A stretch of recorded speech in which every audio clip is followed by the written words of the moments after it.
ക്രിസ്തു മതമോ ഇസ്ലാം മതമോ ഹൈന്ദവ മതമോ നിത്യജീവൻ എന്ന രക്ഷാപത്തിന് നൽകാൻ കഴിയാതെ മനുഷ്യനെ പുറകോട്ടടിക്കുമ്പോൾ നിത്യജീവൻ, നിത്യരക്ഷ, നിത്യസമാധാനം, നിത്യസ്വർഗം, നിത്യശാന്തി നൽകാൻ രക്ഷയിൽ കൂടെ ഒരുക്കിയ ഒരേയൊരു മാർഗം ദൈവമക്കളെന്ന് വിളിക്കപ്പെടുവാൻ പിതാവ് ക്രൂശിൽ ഇത്ര വലിയ രക്ഷ ഒരുക്കി.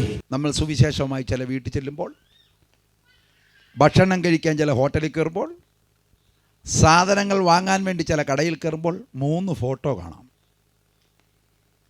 ഒന്ന് ഹൈന്ദവ ദൈവം, 2 നടുക്കെ യേശു ആണെന്നും പറഞ്ഞ് ക്രിസ്ത്യാനികൾ വരച്ചു വെച്ചിരിക്കുന്ന താടി നീട്ടി 13.5 വയസ്സുകാരനെ ഒരു 65 വയസ്സുകാരൻ്റെ രൂപത്തിൽ വരച്ചു വെച്ചിരിക്കുന്നൊരു പടം. പിന്നെ ഇസ്ലാമിൻ്റെ പള്ളിയുടെ ഒരു മോസ്കിൻ്റെ രൂപം. നമ്മൾ സുവിശേഷം പറയുമ്പോൾ ഇവർ പറഞ്ഞുണ്ടോ, ഞങ്ങൾ യേശുദേവനോടും പ്രാർത്ഥിക്കും, ഞങ്ങൾ യേശുദേവനോടും പ്രാർത്ഥിക്കും. മാതാവേ, പിതാവേ, എല്ലാ ദൈവങ്ങളുടെയും കൂട്ടൊരു ദൈവമല്ല യേശു. ഇവിടെ രാഷ്ട്രീയ പാർട്ടികളും സന്ധ്യയ്ക്ക് അന്തിച്ചർച്ച ടി വിക്കകത്ത് നടത്തുക, സ്വർണം മോട്ടിച്ചു, നാണവില്ലോട് ഇതൊക്കെ പറയാൻ.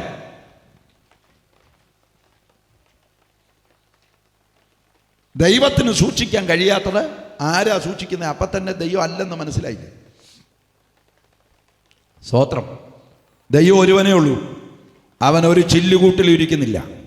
അവൻ ഒരിക്കൽ ഭൂമിയിൽ വന്നു, വേഷത്തിൽ മനുഷ്യനായി, ദാസൻ്റെ രൂപമെടുത്തു, മരണത്തോളും ക്രൂശിലെ മരണത്തോളും തന്നെത്താൻ ഒഴിച്ചനുസരണമുള്ളവനായി ഏൽപ്പിച്ചു കൊടുത്തു. തൻ്റെ രക്തം മുഴുവൻ മാനവരാശിക്കും വേണ്ടി, ആമേ, ഹിന്ദുവെന്നോ ഇസ്ലാമെന്നോ ക്രിസ്ത്യാനിയെന്നോ നോക്കാതെ മനുഷ്യനായി പിറന്ന ആരായാലും, ജാതിയിൽ നിന്നായാലും ഗോത്രത്തിൽ നിന്നായാലും ഭാഷയിൽ നിന്നായാലും വംശത്തിൽ നിന്നായാലും, ഒരു അമേരിക്കയിലെ വൈറ്റ് ഹൗസിൽ താമസിക്കാൻ അവസരം കിട്ടിയവനായാലും, ആമേ, കടത്തിണ്ണയിൽ ഷട്ടർ അടയ്ക്കുമ്പോൾ ആ ചാക്കിൻ്റെ അകത്ത് കാല് കെട്ടിക്കിട തുടങ്ങുന്ന ആമേ ഭിക്ഷക്കാരനായാലും അവരുടെ അടക്കമുള്ള ആത്മാവിന് രക്ഷ നൽകുവാൻ യേശു തന്റെ സ്വന്തം ജീവൻ ക്രൂശിൽ മനുഷ്യനായി വന്ന് കൊടുത്തു. ദേവന് സൂക്ഷിക്കാത്ത സ്വർണം ആർക്ക് സൂക്ഷിക്കാൻ പറ്റൂടൂ? ഇതൊക്കെ തന്നെ വിഡ്ഢിത്തരങ്ങളില്ലേ? സ്തോത്രം. ദൈവത്തിൻ്റെ പേരുള്ള മോഷണങ്ങൾ. അപ്പോൾ തന്നെ നിങ്ങൾക്ക് ബുദ്ധിയുണ്ടെങ്കിൽ ചിന്തിക്കൂ, ഇവിടെയൊക്കെ ഇരിക്കുന്നത് ദൈവമാണ്. ഓരോ പള്ളിക്കാരി പണിത ചില്ലുകൂട്ടിൻ്റെ അകത്തും ഒരു വിഗ്രഹങ്ങളെ ഇരുത്തിയിരിക്കുന്നകത്ത് പള്ളിക്കാർ പണിത് വെച്ചിരിക്കുന്നതിൻ്റെ അകത്തും ദൈവമില്ലടോ. ആമേ, ക്ഷേത്രത്തിൽ പണിത് വെച്ചിരിക്കുന്നിടത്തും ദൈവമില്ലടോ. ഇസ്ലാമികളുടെ പള്ളിയിലും ദൈവമില്ലടോ. ദൈവം വസിക്കാൻ ആഗ്രഹിക്കുന്നത് ആരെങ്കിലും പണിത് വെച്ച കരിങ്കൽ ഭിത്തിയുടെ ചില്ലിട്ട പ്രതിമ കൂട്ടിലല്ല, മറിച്ച് ആമേ, നിങ്ങളുടെ ഹൃദയത്തിൽ ദൈവം വസിക്കാൻ ആഗ്രഹിക്കുന്നു. നമുക്ക് ആ വേദഭാഗം ഒരിക്കൽ കൂടെ വായിക്കാം. ലൂക്കോസ് വിശേഷം 18-ാം അധ്യായം 26-27 വാക്യങ്ങൾ. ഇത് കേട്ടവർ, എന്നാൽ രക്ഷിക്കപ്പെടുവാൻ ആർക്ക് കഴിയുമെന്ന് പറഞ്ഞു. അതിന് അവൻ, മനുഷ്യരാൽ അസാധ്യമായത് ദൈവത്താൽ സാധ്യമാകുന്നു എന്ന് പറഞ്ഞു. മതി. സുവിശേഷം എന്ന് പറയുന്നതിൻ്റെ പ്രസക്തമായ നേട്ടം എന്താണ് എന്ന് ചോദിച്ചാൽ, ദേവദാസനോട് പറഞ്ഞു കഴിഞ്ഞു, മാനവരാശിക്ക് ലഭിക്കുന്ന, ലോകത്തിൽ കിട്ടാത്ത, നമ്മുടെ തൊട്ടടുത്തിരിക്കുന്ന ആർക്കും തരാൻ കഴിയാത്ത, നാം ഇരിക്കുന്ന വീടിൻ്റെ അകത്ത് നമ്മുടെ മനുഷ്യരായിട്ടുള്ള ഒരു വ്യവസ്ഥാപിത ബന്ധങ്ങൾക്കും നൽകാൻ കഴിയാത്ത, ഭാര്യയ്ക്ക് ഭർത്താവിന് കൊടുക്കാൻ പറ്റാത്ത, ഭർത്താവിന് ഭാര്യയ്ക്ക് കൊടുക്കാൻ പറ്റാത്ത, ഭാര്യയ്ക്കും ഭർത്താവിനും അഥവാ മാതാവിനും പിതാവിനും മക്കൾക്ക് കൊടുക്കാൻ കഴിയാത്ത, മക്കൾക്ക് മാതാപിതാക്കൾക്ക് കൊടുക്കാൻ കഴിയാത്ത, കൂടെ പിറന്ന സഹോദരവർഗങ്ങൾക്ക് ഒപ്പം ജനിച്ചവർക്ക് കൊടുക്കാൻ കഴിയാത്ത, തൊട്ടടുത്ത അയൽവാസികൾക്ക്, തൊട്ടടുത്ത് പാർക്കുന്നവർക്ക് കൊടുക്കാൻ കഴിയാത്ത ഒരേ ഒരു പദ്ധതി നൽകാൻ കഴിയുന്ന ഒന്നുണ്ടെങ്കിൽ അത് സുവിശേഷമാണ്. ലോകത്തിൽ ആർക്കും നൽകിക്കൊടുക്കാൻ കഴിയാത്ത മാനവരാശിയുടെ നിത്യജീവൻ അഥവാ നിത്യരക്ഷയിൽ കൂടെയുള്ള നിത്യജീവൻ, നിത്യമോക്ഷം നൽകുവാൻ കഴിയുന്ന ഒരേ ഒരു സന്ദേശമുണ്ടെങ്കിൽ അത് ഞങ്ങളിവിടെ പ്രസംഗിക്കുന്ന നസറേയനായ യേശു ക്രിസ്തുവെന്ന നിത്യ സത്യ പ്രസ്താവനയായ യേശുവിൽ കൂടെ ലഭിക്കുന്ന രക്ഷയാണ്, അഥവാ നിത്യജീവനാണ്. പാപമോചനത്തിൽ കൂടെ കിട്ടുന്ന നിത്യരക്ഷയാണ്. കരങ്ങളെ ഉയർത്തി ഹല്ലേലൂയ പറഞ്ഞാട്ടെ. ഈ ഗ്രൗണ്ടിൽ ഇരിക്കുന്ന ദൈവമക്കൾ കുറച്ചു പേരെ ഉള്ളെങ്കിലും നിങ്ങൾ പ്രാർത്ഥിച്ചു കൊണ്ടിരിക്കണം. ആമേൻ. ഞാൻ ഈ ഗ്രൗണ്ടിൽ എത്തിക്കഴിഞ്ഞു, ഇവിടെ വന്ന് സ്റ്റേജിൽ ഇരുന്ന് കഴിഞ്ഞു. ചിന്തിച്ച ഒന്ന് രണ്ട് കാര്യങ്ങളുണ്ട്. ഞങ്ങൾ ഇന്നലെ വരെ ചെന്നൈയിലായിരുന്നു. തിങ്കളാഴ്ച മുതൽ ഇന്നലെ വരെ. ആമേൻ. ഈ ദിവസങ്ങളിൽ ഇന്നലെ മുതൽ അടുത്ത ചില ദിവസങ്ങളിൽ ബോംബെയിൽ സാറ്റ്നാക്കൽ പ്രസംഗിക്കാൻ അവിടുത്തെ IPC ചർച്ച ക്ഷണിച്ചിരുന്നു. ഉപവാസ പ്രാർത്ഥനയും ബൈബിൾ ക്ലാസ്സും വെച്ച്. അതെല്ലാം മാറ്റി വെച്ചിട്ട്, അതല്ലെങ്കിൽ അവിടെ അയക്കാതെ ദൈവം ഇവിടെ അയച്ചതിൻ്റെ പിൻപിലെ ഉദ്ദേശം വ്യക്തമായ ദൈവത്തിനുണ്ട്. സ്തോത്രം. ആമേൻ. കാല് പിടിച്ച് ബോംബെയിലെ IPCയിലെ അവർ പറഞ്ഞു, ഞങ്ങൾ ടിക്കറ്റ് എടുത്ത് തരാം, പാസ്റ്റർ കയറി വരണം. പക്ഷേ ഞാനിവിടെ നിന്നപ്പോൾ അത് ചിന്തിച്ചു. ആമേൻ. അങ്ങനെ ഒരു സാഹചര്യത്തിലേക്ക് വിടാതെ ഇവിടെ ഈ പ്രതികൂലം നിറഞ്ഞ കാലാവസ്ഥയ്ക്കകത്ത് കൊണ്ടുവന്നതിൽ ദൈവത്തിന് ഒരു ഉദ്ദേശം ഇല്ലാതിരിക്കുകയില്ല. ആമേൻ. ആ ഉദ്ദേശം നിവർത്തീകരിക്കേണ്ട ഉത്തരവാദിത്വം നമുക്കൊപ്പം നമ്മുടെ ദൈവത്തിനുണ്ട്. നമുക്കൊരൊറ്റ പദ്ധതിയുള്ളൂ. ദൈവം നമ്മെ ഏൽപ്പിച്ച സുവിശേഷം പ്രസംഗിക്കുക. പ്രവർത്തിക്കേണ്ടത് കർത്താവാണ്. ആര് പ്രസംഗിച്ചാലും പ്രവർത്തിക്കാൻ കഴിയുന്നത് ദൈവം, നമ്മുടെ കർത്താവ് മാത്രമാണ്. പ്രാർത്ഥനയോടെ നമുക്ക് ശ്രദ്ധിക്കാം. അങ്ങനെയാണോ? ഇനി ആദ്യ നൂറ്റാണ്ടിലെ അപ്പോസ്തലന്മാർ പ്രസംഗിച്ചപ്പോഴും അവരല്ല പ്രവർത്തിച്ചത്. കർത്താവായ യേശു ക്രിസ്തുവാണ്. നമുക്ക് ഇതൊക്കെ ചെയ്യാനേ പറ്റത്തുള്ളൂ. പ്രവർത്തിക്കാൻ കഴിയുന്നത് കർത്താവാണ്. ആ കർത്താവ് ഏതു സാഹചര്യത്തിലും പ്രവർത്തിക്കുന്ന ദൈവമാണ്. അതിന് തെളിവെന്നാ കർത്താവ് പ്രവർത്തിക്കുന്നുണ്ട്. മർക്കോസ് വിശേഷത്തിൽ ഒരു വാക്യമുണ്ട്, അവസാനം അധ്യായം. ഒന്ന് വായിച്ചു കേൾപ്പിക്കാം. അവസാന അധ്യായം 20-ാമത്തെ വാക്യം ഒന്ന് മൈക്കിൽ കൂടെ ശബ്ദം ഉയർത്തി വായിക്കും. മർക്കോസിന്റെ സുവിശേഷം 20-ാം അധ്യായം, അവസാന അധ്യായം 20-ാം വാക്യം ഒന്ന് വായിക്കാം.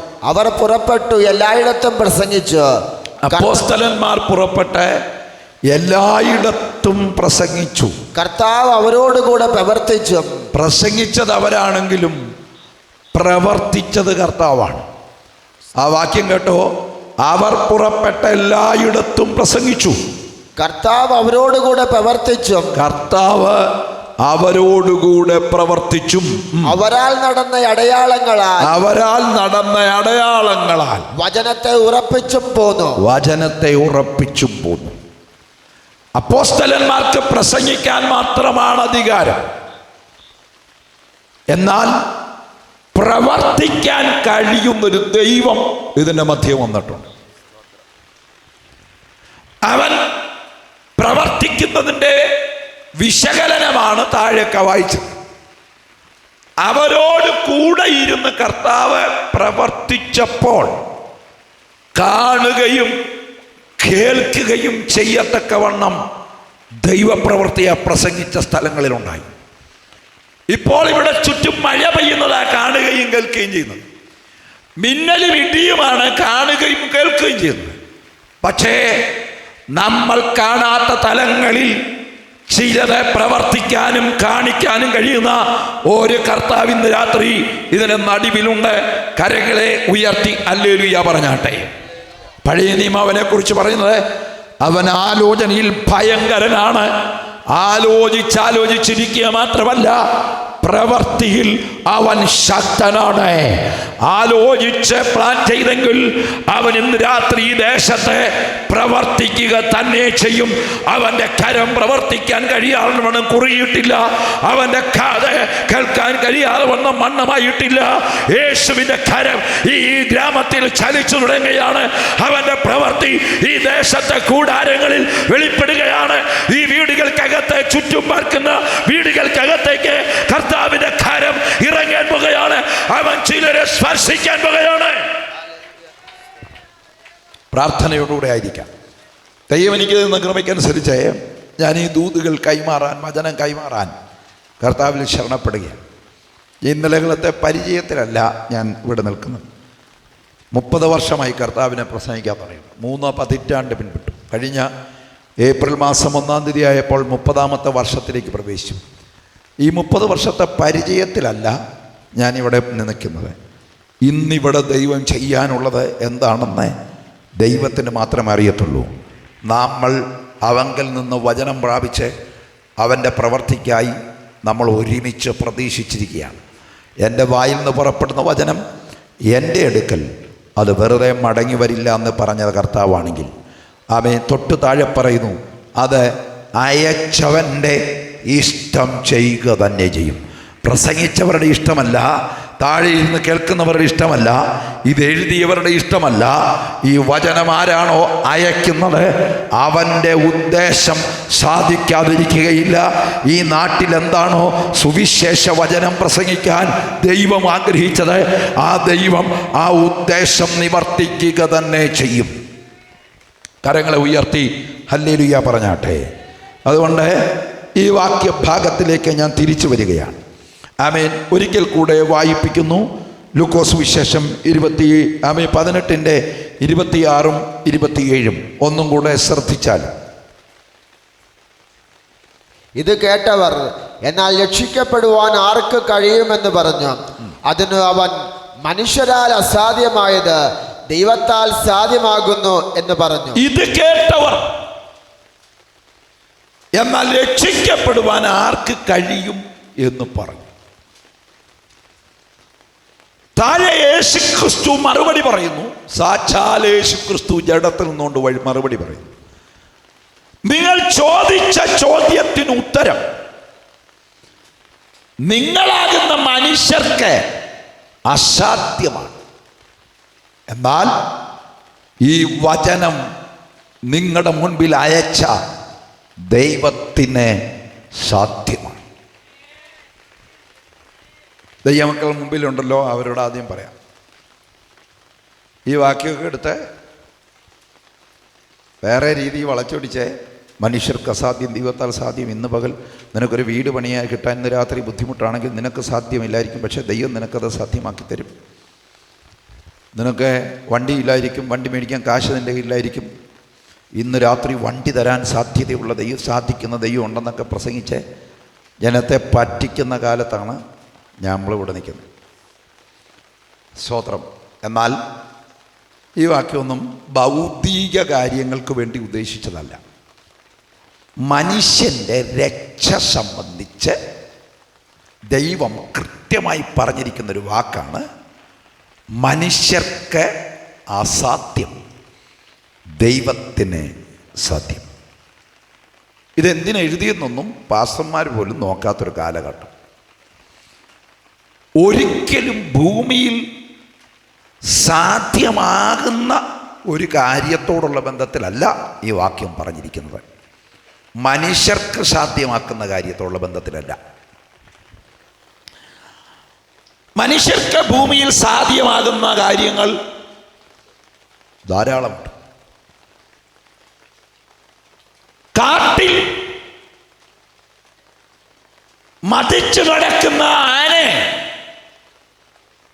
വാരിക്കുഴി തീർത്ത് അതിൻ്റെ പുറത്ത് ക്രമീകരണങ്ങൾ കുഴിയുടെ മുകളിൽ ചെയ്ത് നടന്നു വരുന്ന വഴിക്ക് ആന അതിലകപ്പെട്ട് ചില ദിവസങ്ങൾ ആനയെ ആ കുഴിയിൽ ആഹാരം കൊടുക്കാതിട്ട് ചില കാര്യങ്ങൾ ആ കുഴിക്കകത്ത് തന്നെ വെച്ച് ചെയ്ത് പിന്നത്തേതിൽ അതിനെ കൂച്ചുവലങ്ങിട്ട് കരയ്ക്ക് കൊണ്ടുവന്ന് മനുഷ്യൻ്റെ നിയമസംഹിതകളും മർദ്ദന മുറകളും ഇറക്കി കാട്ടാനയെ നാട്ടാനയാക്കാൻ മനുഷ്യർക്ക് സാധിച്ചു. നാം കണ്ടുവരും. ഇനി മെരിങ്ങാട്ടാനയാണെങ്കിലും നാട്ടുകാർക്ക് പ്രശ്നമായാൽ ഒരു ലോറിയിൽ കയറ്റി അതിനെ അടുത്ത സംസ്ഥാനത്ത് കൊണ്ട് മറ്റൊരു വനത്തിൻ്റെ ഉള്ളറയിലാക്കാൻ കഴിയുമെന്ന് നാം ഈ തലമുറയിൽ കണ്ടു കഴിഞ്ഞു. അരിക്കൊമ്പനെ ഇടുക്കിയിൽ നിന്ന് പിടിച്ച് മെരിക്ക് മറ്റൊരു ലോറിയിൽ കയറ്റി തമിഴ്നാട്ടിൽ മറ്റൊരു വനമേഖലയ്ക്കുള്ളിൽ കൊണ്ടുവന്ന് ഇറക്കി വിടാൻ മനുഷ്യന് കഴിയും. തന്നെക്കാളും 10 മടങ്ങ് വലിപ്പമുള്ള ആരോഗ്യമുള്ള ജീവിയെ മരിക്കാൻ മനുഷ്യന് സാധിച്ചു. ഇനിയും മനുഷ്യൻ അത് ചെയ്യും. അടുത്തതായി, ചന്ദ്രനിൽ കാലുകുത്താൻ മനുഷ്യന് സാധിച്ചു. അടുത്ത ഗ്രഹങ്ങളിൽ ജീവനുണ്ടെന്ന് കണ്ടുപിടിക്കാനും അവിടേക്ക് ചേക്കേറാനുള്ള സംവിധാനങ്ങളും മനുഷ്യൻ ഒരുക്കി. അവിടേക്ക് പുറപ്പെടാൻ അവൻ ശാസ്ത്രപ്രകാരം ഒരുക്കം പ്രാപിച്ചു കഴിഞ്ഞു. ഞങ്ങളുടെ കോട്ടയത്ത്, എൻ്റെ ജില്ല കോട്ടയത്താണ്. കോട്ടയത്തുള്ള ഒരു സഹോദരൻ ലക്ഷങ്ങൾ മുടക്കി, കഴിഞ്ഞ ദിവസം നിങ്ങൾ വാർത്തയിൽ കണ്ടു കാണും, ചന്ദ്രനിൽ 10 സെന്റ് സ്ഥലം വാങ്ങി. 1 സെന്റിന് 10 ലക്ഷം രൂപയേ ഉള്ളൂ. ആ ലക്ഷങ്ങൾ മുടക്കി 10 സെന്റ് സ്ഥലം കോട്ടയംകാരൻ ചന്ദ്രനിൽ മേടിച്ചു. അമേരിക്കൻ ഗവൺമെന്റ് ഒരുക്കിയ ആ സംവിധാനത്തിൽ കൂടെ, ഇപ്പോഴത്തെ കമ്പ്യൂട്ടർ സിസ്റ്റത്തിൽ കൂടെ അദ്ദേഹം ആ സ്ഥലം 10 സെന്റ് കൈവശമാക്കിയിട്ട് ഇന്റർവ്യൂവിന് പറയുന്നത് അടുത്ത ദിവസം ലോക സമൂഹം കണ്ട്. അതിങ്ങനെയാണ് അദ്ദേഹം മലയാളത്തിൽ പറഞ്ഞത്: എനിക്ക് പറ്റുന്നില്ലെങ്കിലും സ്ഥലം മേടിച്ചിട്ടാൽ എൻ്റെ അടുത്ത ഏതെങ്കിലും തലമുറയ്ക്ക് ഈ രേഖ കൈമാറി വെച്ചാൽ ഭൂമിക്ക് തകർച്ച സംഭവിക്കുമെന്നും അവിടേക്ക് മാറി താമസിക്കാൻ പദ്ധതി മനുഷ്യൻ ഒരുങ്ങിയാൽ എൻ്റെ അടുത്ത തലമുറയിൽ ആർക്കെങ്കിലും മക്കളായി വരുന്നവർക്ക് അതൊരു മാറ്റമായി, അനുഗ്രഹമായി മാറട്ടെ എന്ന് പറഞ്ഞ ഒരു ചെറുപ്പക്കാരനെ നമ്മൾ വാർത്തയിൽ കണ്ടു കഴിഞ്ഞു. തനിക്ക് ജീവിക്കാൻ കഴിയത്തില്ലെങ്കിലും തൻ്റെ അടുത്ത ഏതെങ്കിലും ഒരു തലമുറയിലെ മക്കളാൽ ഇരിക്കുന്നവർക്ക് അങ്ങകലെ ചന്ദ്രനിൽ താമസിക്കാൻ സ്ഥലം വാങ്ങിക്കാനുള്ള സാധ്യത കൈവശം വന്നിരിക്കുന്ന മനുഷ്യൻ. ആമേൻ, സ്തോത്രം. അപ്പോൾ മനുഷ്യർക്ക് ഈ ഭൂമിയിൽ പ്രപഞ്ചത്തോടുള്ള ബന്ധത്തിൽ സാധിക്കാൻ കഴിയാത്തതില്ല എന്ന് ബൈബിൾ സമ്മതിക്കുന്നു. സ്തോത്രം, സാധിക്കും. ആമേൻ. ഇനി അതുകൊണ്ടാണല്ലോ ആമേൻ ചന്ദ്രനിലോ മറ്റ് ഗ്രഹങ്ങളിലോ താമസിക്കാൻ മനുഷ്യന് പറ്റുമെന്ന് മനുഷ്യൻ കണ്ട് പറയുന്നതിന് മുമ്പേ തമ്പുരാൻ അത് വചനത്തിൽ കുറിച്ചു. നീ ആകാശത്ത് നക്ഷത്ര ഇടങ്ങളുടെ ഇടയിൽ കൂടുവെച്ചാലും ഞാൻ നിന്നെ അവിടെ നിന്ന് താഴെ ഇറക്കും എന്ന് ദൈവം പറഞ്ഞെങ്കിൽ മനുഷ്യൻ അവിടെ കയറി പാർക്കാൻ പറ്റുമെന്ന് ദൈവത്തിനറിയാം. അത്തരം സാധ്യതകൾ മനുഷ്യന്റെ മുൻപിലുണ്ട്.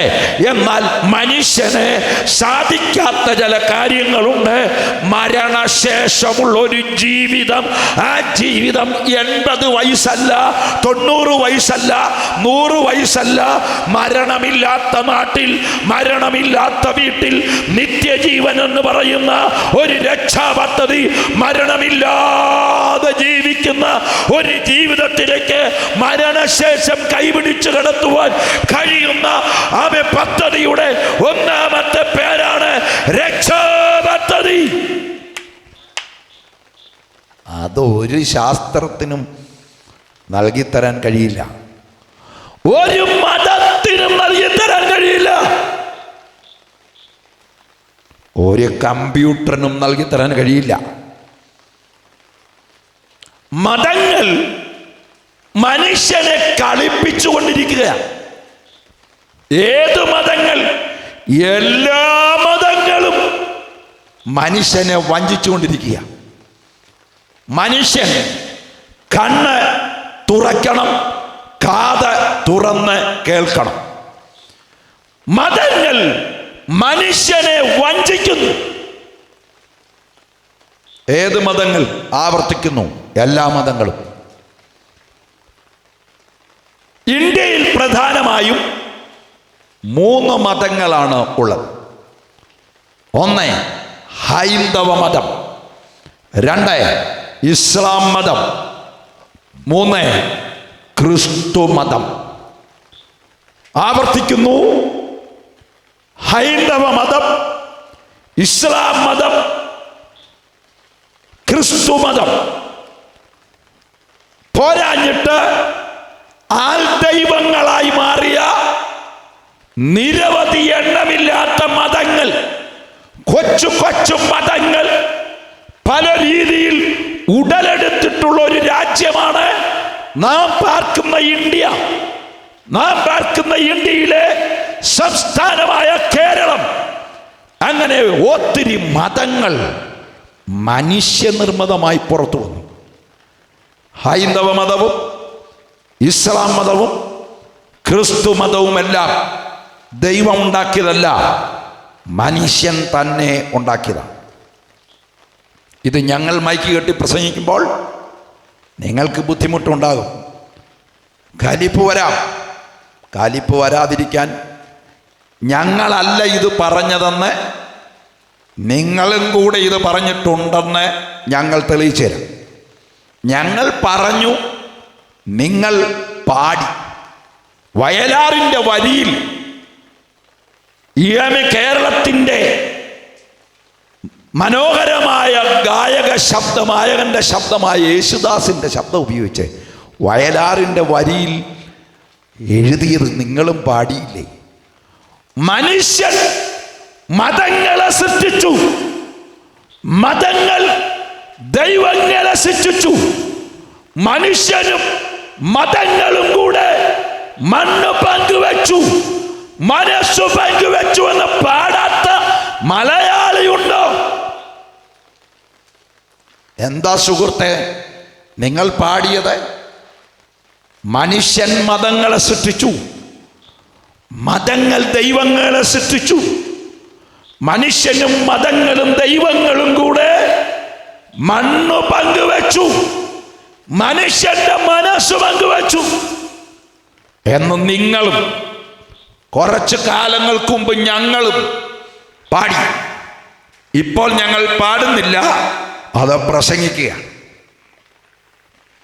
നിങ്ങൾ പാടുന്നതിൻ്റെ അർത്ഥം നിങ്ങൾ തന്നെ ചിന്തിക്കൂ. ഈ ട്യൂണിട്ട് പാടിയാ പോരാ, നിങ്ങൾ പാടുന്ന പാട്ടിന്റെ അർത്ഥവും വയലാർ എന്ന കവി മുൻകൂട്ടി കണ്ടുകൊണ്ട് എഴുതിയ എഴുത്തും എത്ര ഗംഭീരമാണ്. അദ്ദേഹം അന്നേ അത് മനസ്സിലാക്കി. മനുഷ്യനാണ് മതങ്ങളെ സൃഷ്ടിച്ചത്, മനുഷ്യൻ മതങ്ങളെ സൃഷ്ടിച്ചു, മതങ്ങൾ ദൈവങ്ങളെ സൃഷ്ടിച്ചു. എന്നിട്ട് മനുഷ്യനും മതങ്ങളും കൂടെ ചേർന്ന്, മനുഷ്യനും മതങ്ങളും ദൈവങ്ങളും കൂടെ ചേർന്ന് മനുഷ്യനെ മനസ്സുകളെ തമ്മിൽ പങ്കുവെപ്പിച്ചു, മണ്ണ് പങ്കുവെപ്പിച്ചു. ഇന്ത്യ ഞങ്ങളുടെയാണ്, ഇവിടെ വേറെ ആർക്കും നിൽക്കാൻ പറ്റില്ല. ഇംഗ്ലണ്ട് ഞങ്ങളുടെയാണ്, അറബി രാജ്യം ഞങ്ങളുടെയാണ് എന്ന് പറയുമ്പോൾ വിഡ്ഢികളായ മനുഷ്യ, ഇത് നിങ്ങളുടെ അല്ല. ഭൂമിയെ ദൈവം പാർപ്പിനായി സൃഷ്ടിച്ചു. ഭൂമിയും അതിൻ്റെ പൂർണ്ണതയും യഹോവയ്ക്കുള്ളതാകുന്നു, ദൈവത്തിനുള്ളതാകുന്നു. അപ്പോൾ മതങ്ങൾ പഠിപ്പിച്ച മനുഷ്യന്റെ അല്ല ഈ മണ്ണ്. ആമേൻ. ഇന്ത്യക്കാരൻ പറയുന്നു ഇത് ഞങ്ങളുടെയാണ്. അറബികൾ അവിടെ ചെല്ലാ പറയുന്നു ആമേൻ ഇത് ഞങ്ങളുടെ മണ്ണ, അറബികളുടെ മണ്ണ. ആമേൻ.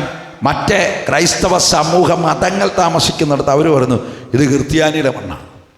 ഇത് 3 കൂട്ടരുടെ അല്ല. 3 കൂട്ടരും മനുഷ്യർ മാത്രമാണ്. അവർക്ക് ദൈവം പാർപ്പിനായി ഭൂമിയെ സൃഷ്ടിച്ചെന്നാണ് ബൈബിൾ പറയുന്നത്.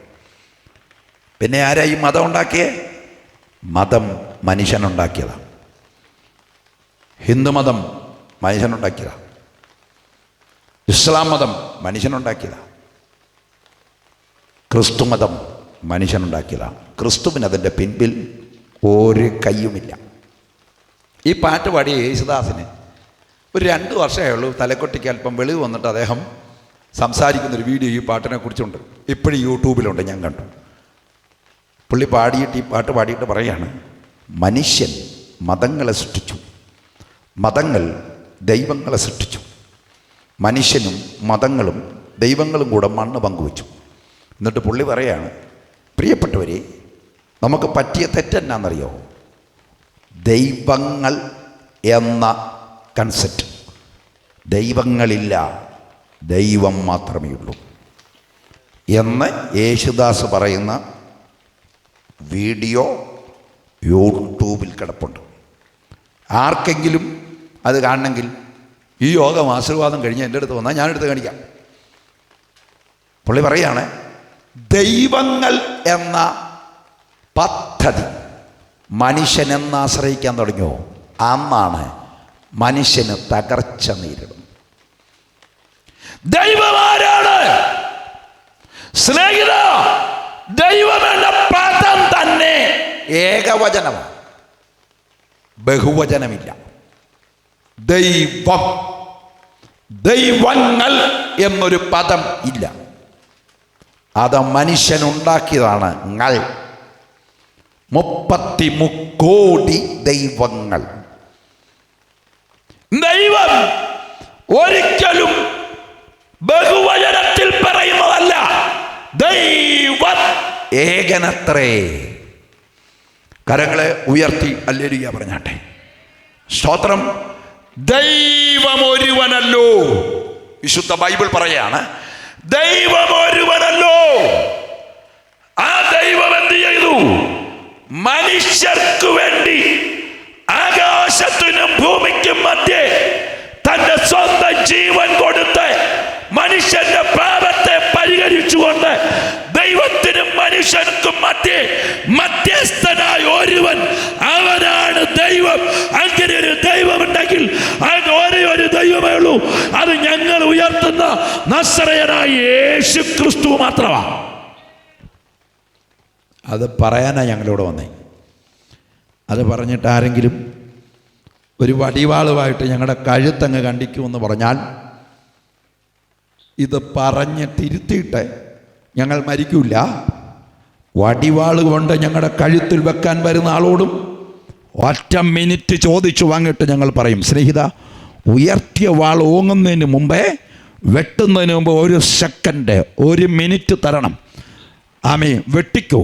പക്ഷെ ഒരു കാര്യം കേട്ടോണം, നീ എന്നെ അടുത്ത 1 മിനിറ്റിനകം വെട്ടിക്കൊന്നാലും ആ പാപവും പരിഹരിക്കാൻ കഴിയുന്ന ഒരു ദൈവമുണ്ട്. സ്തോത്രം. അവൻ്റെ പേരാണ് ഞങ്ങളിവിടെ വാലോളം ഉയർത്തി പ്രസംഗിക്കുന്ന നസറയനായ യേശു ക്രിസ്തു. അവനല്ലാതൊരു ദൈവമില്ല, അവനല്ലാതൊരു പാപമോചകനില്ല, അവനല്ലാതൊരു രക്ഷിതാവില്ല. അവന് മാത്രമേ നിത്യജീവനെ തരുവാൻ കഴിയുകയുള്ളൂ. അതുകൊണ്ട് ഞങ്ങൾ ആ വാക്യം വീണ്ടും ആവർത്തിക്കും, മറ്റൊരുത്തനും രക്ഷയില്ല. നാം രക്ഷിക്കപ്പെടുവാൻ ആകാശത്തിൻ്റെ കീഴിൽ മനുഷ്യരുടെ ഇടയിൽ യേശുക്രിസ്തു എന്ന നാമമല്ലാതെ പോരാ, യേശുക്രിസ്തു എന്ന ദൈവമല്ലാതെ മറ്റൊരു നാമം, മറ്റൊരു ദൈവം ഇല്ലവേ ഇല്ല. കരങ്ങളെ ഉയർത്തി ഹല്ലേലൂയ പറഞ്ഞാട്ടെ. അവനെ ഇതിന് ഇച്ചിരിയും കൂടെ ഈ മോണിറ്റർ ഇച്ചിരിയും കൂടെ വോയിസ് തന്നെ. ആമേ, കരങ്ങളെ ഉയർത്തി ഹല്ലേലൂയ പറഞ്ഞാട്ടെ. അപ്പോൾ ആമേ, ദൈവം മതങ്ങൾ തീർത്തതൊന്നും ദൈവങ്ങളല്ല. അപ്പം നിങ്ങൾ പറയും, ക്രിസ്തു മതമോ ക്രിസ്തുമതം യേശു ഉണ്ടാക്കിയിട്ടില്ല. യേശു ഒരു മതത്തിൻ്റെ വ്യക്തമല്ല. ഇന്ന് രാത്രി വെറും യൗവന രക്തത്തിൽ നിന്നുകൊണ്ട് ലജ്ജ കൂടാതെ ഇത് പ്രസംഗിക്കാൻ കാരണം, സുവിശേഷം പ്രസംഗിക്കാൻ കാരണം, ഞാൻ പ്രസംഗിക്കുന്ന ബൈബിളിൽ ഒരു മതത്തെയോ ഒരു വിഭാഗത്തെയോ മാത്രം രക്ഷയ്ക്കായി നിത്യജീവനായി ദൈവം വിളിച്ചിട്ടില്ല. ഇല്ല. അതിന് തെളിവെന്നാ? ഞങ്ങളുടെ കർത്താവ് തന്നെ ഭൂമി ഇന്നുകൊണ്ട് പറഞ്ഞത്, എൻ്റെ ആളുകളെല്ലാം എൻ്റെലേക്ക് തിരിയട്ടെന്നല്ല. കർത്താവ് പറഞ്ഞ വാക്യം നിങ്ങൾ കേൾക്കണം. സകല ഭൂസിമാവാസികളുമായുള്ളവരെ എങ്കലേക്ക് തിരിഞ്ഞ് രക്ഷ പ്രാപിച്ചുകൊള്ളുവീൻ. ഇതിൽ ക്രിസ്ത്യാനികളായുള്ളവരെ എങ്കലേക്ക് തിരിഞ്ഞ് രക്ഷ പ്രാപിപ്പാൻ പറഞ്ഞിരുന്നെങ്കിൽ ഞാൻ ഈ ബൈബിൾ പ്രസംഗിക്കില്ലായിരുന്നു. ഹിന്ദുക്കളായുള്ളവരെ എങ്കലേക്ക് തിരിഞ്ഞ് രക്ഷ പ്രാപിപ്പാൻ യേശു പറഞ്ഞിരുന്നെങ്കിൽ ഞാൻ ഈ ബൈബിൾ പ്രസംഗിക്കില്ലായിരുന്നു. ഇസ്ലാമികളായുള്ളവരെ എങ്കലേക്ക് തിരിഞ്ഞ് രക്ഷ പ്രാപിപ്പാൻ പറഞ്ഞിരുന്നെങ്കിൽ ഞാൻ ഈ ബൈബിൾ പ്രസംഗിക്കില്ലായിരുന്നു. ബൈബിൾ പ്രസംഗിക്കാൻ 48 വയസ്സുള്ള എനിക്ക് അത് ലജ്ജ കൂടാതെ ഇന്നും 3 പതിറ്റാണ്ടായിട്ടും അവന് ആരോഗ്യത്തോടെ ധൈര്യത്തോടെ നാണമില്ലാതെ പ്രസംഗിക്കാൻ കഴിയുന്നത് ഒരു മതത്തിനു മാത്രം രക്ഷയൊരുക്കിയ പുസ്തകമല്ലിത്. അവ ഒരു ദൈവത്തെ അല്ല ഞങ്ങൾ പ്രസംഗിക്കുന്നത്. സകല ഭൂസിമാവാസികളും ആയുള്ളവരെ എങ്കലേക്ക് തിരിഞ്ഞ് രക്ഷ പ്രാപിപ്പി എന്ന് പറഞ്ഞ ഒരേ ഒരു ദൈവം, ഒരേ ഒരു മാർഗം, മതമല്ല, ഒരേ ഒരു മാർഗം, അത് യേശു ക്രിസ്തു മാത്രമാണ്. വേറെ ആരും അങ്ങനെ പറഞ്ഞിട്ടില്ല. മതങ്ങൾ മനുഷ്യനെ വഞ്ചിക്കുന്നു. ദൈവത്തെ കാണാൻ, പുണ്യസ്ഥലങ്ങൾ സന്ദർശിക്കാൻ, ആളുകളുടെ കീശയിലെ കാശ് തങ്ങളുടെ കീശയ്ക്കകത്താക്കാൻ മതങ്ങളും മതനേതാക്കന്മാർക്കും കുഴിഞ്ഞ ബുദ്ധി കൊണ്ടവർ ജനത്തിൻ്റെ പൈസ പോക്കറ്റിലാക്കി. അവസാനം ഇപ്പം തപ്പി നടക്കുക, സ്വർണം കാണാനില്ല. ദേവന് സൂക്ഷിക്കാത്ത സ്വർണം ആർക്ക് സൂക്ഷിക്കാൻ പറ്റുള്ളൂ? ഇതൊക്കെ തന്നെ വിഡ്ഢിത്തരങ്ങളില്ലേ? സ്തോത്രം. ദൈവത്തിൻ്റെ പേരുള്ള മോഷണങ്ങൾ. അപ്പോൾ തന്നെ നിങ്ങൾക്ക് ബുദ്ധിയുണ്ടെങ്കിൽ ചിന്തിക്കൂ, ഇവിടെയൊക്കെ ഇരിക്കുന്നത് ദൈവമാണ്. ഓരോ പള്ളിക്കാരി പണിത ചില്ലുകൂട്ടിൻ്റെ അകത്തും ഒരു വിഗ്രഹങ്ങളെ ഇരുത്തിയിരിക്കുന്നകത്ത് പള്ളിക്കാർ പണിത് വെച്ചിരിക്കുന്നതിൻ്റെ അകത്തും ദൈവമില്ലടോ. ക്ഷേത്രത്തിൽ പണിത് വെച്ചിരിക്കുന്നിടത്തും ദൈവമില്ലടോ. ഇസ്ലാമികളുടെ പള്ളിയിലും ദൈവമില്ലടോ. ദൈവം വസിക്കാൻ ആഗ്രഹിക്കുന്നത് ആരെങ്കിലും പണിത് വെച്ച കരിങ്കൽ ഭിത്തിയുടെ ചില്ലിട്ട പ്രതിമ കൂട്ടിലല്ല, മറിച്ച് നിങ്ങളുടെ ഹൃദയത്തിൽ ദൈവം വസിക്കാൻ ആഗ്രഹിക്കുന്നു. അവൻ നിങ്ങൾക്ക് തരാൻ കഴിയുന്ന ഏറ്റവും വലിയ പദ്ധതി മരണാനന്തരമുള്ള നിത്യജീവനാണ്. അത് പ്രാപിക്കാനുള്ള ഏക വഴി, നിത്യജീവനിലേക്കുള്ള വഴി രക്ഷാമാർഗമാണ്. കരങ്ങളെ ഉയർത്തി ഹല്ലേലൂയ പറഞ്ഞാട്ടെ. ഇവിടെ രാഷ്ട്രീയ പാർട്ടികളും സന്ധ്യയ്ക്ക് അന്തിച്ചർച്ച ടി വിക്കകത്ത് നടത്തുക, സ്വർണം മോട്ടിച്ചു. നാണമില്ലോടോ ഇതൊക്കെ പറയാൻ?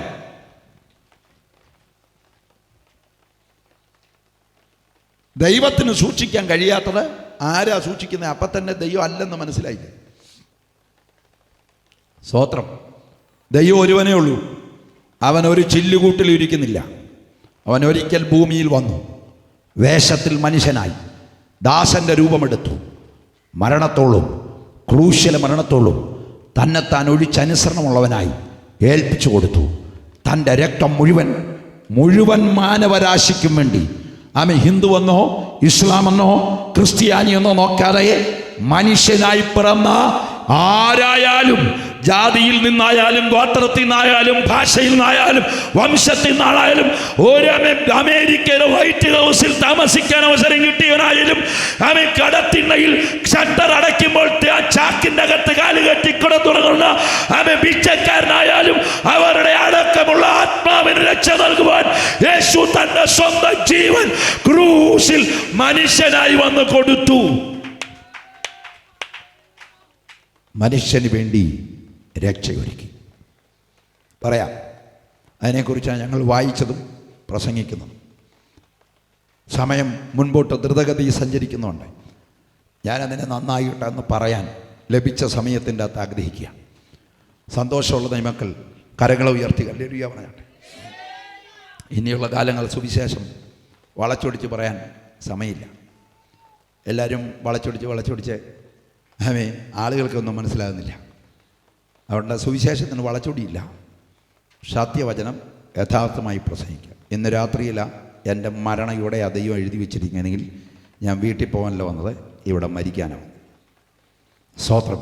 അതുകൊണ്ട് ആരെയും ഭയക്കുന്നില്ല, ഒരു രാഷ്ട്രീയക്കാരെയും ഭയക്കുന്നില്ല, ഒരു മതക്കാരെയും ഭയക്കുന്നില്ല. ഭയം ദൈവത്തെ മാത്രം. കാരണം അവന് മാത്രമേ എൻ്റെ പ്രാണനെ എടുത്ത് നരകത്തിൽ കളയാനും സ്വർഗത്തിൽ കൊണ്ടുപോകാനും കഴിയുള്ളൂ. അതുകൊണ്ട് ഞാൻ ആരെയും ഭയപ്പെടുന്നില്ല. ജീവൻ എപ്പോൾ ദൈവത്തിൻ്റെ പുസ്തകത്തിൽ എഴുതി വച്ചിരിക്കുന്നോ ആ സമയത്തെ ആ ജീവൻ ദൈവം തിരിച്ചെടുക്കും. അത് ചിലപ്പോൾ ഇവിടെയാണെങ്കിൽ ഇന്നാണെങ്കിൽ വിട്ടുപിരിഞ്ഞ് ക്രിസ്തുവിനോടുകൂടെ ആയിരിക്കാൻ ഞാൻ ഏറെ ഇഷ്ടപ്പെടുന്നു. ആമേൻ. കരങ്ങളെ ഉയർത്തി ഹല്ലേലൂയ പറഞ്ഞാട്ടെ. അതുകൊണ്ട് പ്രസംഗത്തിൽ ഒരു മായം കലർത്തലുമില്ല, ഒരു വിളച്ചിലുമില്ല, നേരെ കാര്യം പറയുക എന്നുള്ളതാണ്. സ്തോത്രം. പ്രാർത്ഥനയോടായിരിക്കാം. നിങ്ങൾ പ്രാർത്ഥിക്കേണ്ടത് ഞങ്ങളോട് സംസാരിക്കണമെന്നല്ല, യേശുവിൽ കൂടെയുള്ള നിത്യജീവൻ്റെ രുചി മനസ്സിലാക്കിയവർ എന്നോട് സംസാരിക്കണമെന്ന് പ്രാർത്ഥിക്കാതെ ഈ നാട്ടിൽ ഞങ്ങളെപ്പോലെ ഉള്ളവർ ഈ സത്യം അറിയാതെ നിത്യനാശത്തിലേക്ക് നിത്യതീയിലേക്ക് സഞ്ചരിച്ചു കൊണ്ടിരിക്കുമ്പോൾ, മതങ്ങളാൽ കബളിപ്പിക്കപ്പെട്ടുകൊണ്ടിരിക്കുമ്പോൾ അവരെ ആ നിത്യനാശത്തു നിന്ന് ഇന്ന് രാത്രിയിലത്തെ സുവിശേഷ യോഗം പുറത്തെടുക്കണമേ. ഞങ്ങൾ അറിഞ്ഞ രക്ഷ, ഞങ്ങൾ പ്രാപിച്ച നിത്യജീവൻ അവരും കൂടെ ഒന്ന് പ്രാപിക്കണമെന്നുള്ള ഹൃദയത്തിൻ്റെ വേദന കരനിറഞ്ഞ പ്രാർത്ഥന, ആമേ, കണ്ണ് നിറഞ്ഞുള്ള പ്രാർത്ഥന, ഹൃദയ നൊമ്പരപ്രകാരമുള്ള ആത്മഭാരത്തിലുള്ള പ്രാർത്ഥന ജനത്തിൻ്റെ ഹൃദയത്തിൻ്റെ അകത്തുണ്ടാകട്ടെ. ഈ പ്രസംഗം, ഈ ശുശ്രൂഷ വെറുതെയാകില്ല. പ്രതികൂലങ്ങളെ സഹിച്ചു നാം ചെയ്ത ഈ ശുശ്രൂഷയിൽ ചിലരുടെ ഹൃദയത്തെ ദൈവം തൊടും. ദൈവം കാണാതിരിക്കില്ല. സ്തോത്രം. എത്ര വലിയ പ്രതികൂലമാണ്. എൻ്റെ മാതാവും പിതാവും രക്ഷിക്കപ്പെട്ടത് ഇതുപോലൊരു സുവിശേഷ യോഗത്തിൽ. ഞാനെന്ന് തിരിച്ചറിവില്ലാത്തൊരു പിഞ്ചു കുഞ്ഞ, ഏകദേശം 4-5 മാസം മാത്രം ജനിക്കുള്ളപ്പോൾ എൻ്റെ വലിയപ്പച്ചൻ പള്ളിയിൽ അച്ഛനായി. എൻ്റെ പിതാവിൻ്റെ അപ്പൻ ഒരു പുരോഹിതനായിരുന്നു. അദ്ദേഹം ആ നിൽക്കുന്ന പൗരോഹിത്യ സഭയുടെ ഉന്നത സ്ഥലത്തെത്തേണ്ട ആ തലത്തിൽ യോഗ്യത പ്രാപിച്ച ആളായിരുന്നു. ഒരു ബിഷപ്പായി അടുത്തൊരു ടേണിൽ മാറേണ്ട അതിനു മുമ്പേ മരിച്ചു, നരകത്തിൽ പോയി. അത് പറയാൻ പേടിയൊന്നുമില്ല. സ്തോത്രം. അത്തരം ഒരു കുടുംബത്തിൽ ജനിച്ചു വളർന്ന എനിക്ക്, ഞാൻ 5 മാസം പ്രായം ഏകദേശം ഉള്ളപ്പോൾ, ഞാൻ ജനിച്ച 3-ാം മാസം മുതൽ എൻ്റെ മാതാവും പിതാവും തമ്മിൽ വലിയ പ്രതികൂല പ്രശ്നത്തിലേക്ക് നീങ്ങി. വലിയ പ്രതികൂലം, തമ്മിൽ ചേർച്ചയില്ലാത്ത അനുഭവം. എനിക്ക് 5 മാസം പ്രായമുള്ളപ്പോൾ എന്നെ മടിയിൽ പിടിച്ചുകൊണ്ട് എൻ്റെ അമ്മ ഞങ്ങളുടെ കുടുംബ വീടിൻ്റെ തിണ്ണയിലിരിക്കുമ്പോൾ, വാതിൽ വഴിയുണ്ട്. വൈകുന്നേരം എൻ്റെ അമ്മ എന്നെ മടിയിൽ വെച്ചുകൊണ്ട് കരഞ്ഞുകൊണ്ടിരിക്കുമ്പോൾ ആ വഴിയിൽ കൂടെ നടന്നു പോയ സഹോദരി, ചേച്ചി എൻ്റെ കൂടെ കൺവെൻഷനുമാണ്. യേശു സമാധാനം നൽകും, യേശു ജീവിതത്തെ പണി. ഈ 2 വാക്ക് കേട്ട് ഫറവോൻ്റെ ഹൃദയം കഠിനമായിരുന്ന പോലെ അകത്തെ കഠിന ഹൃദയന എൻ്റെ അപ്പനുണ്ടായിരുന്നു. എൻ്റെ അപ്പനോട് അമ്മ ചോദിച്ചു, ഞാൻ പൊക്കോട്ടെ, ജംഗ്ഷനിൽ നടക്കുന്ന കൺവെൻഷൻ. പെട്ടെന്ന് ഫറവോൻ്റെ ഹൃദയം അലിഞ്ഞതുപോലെ എൻ്റെ അപ്പൻ പറഞ്ഞു, പൊക്കോ.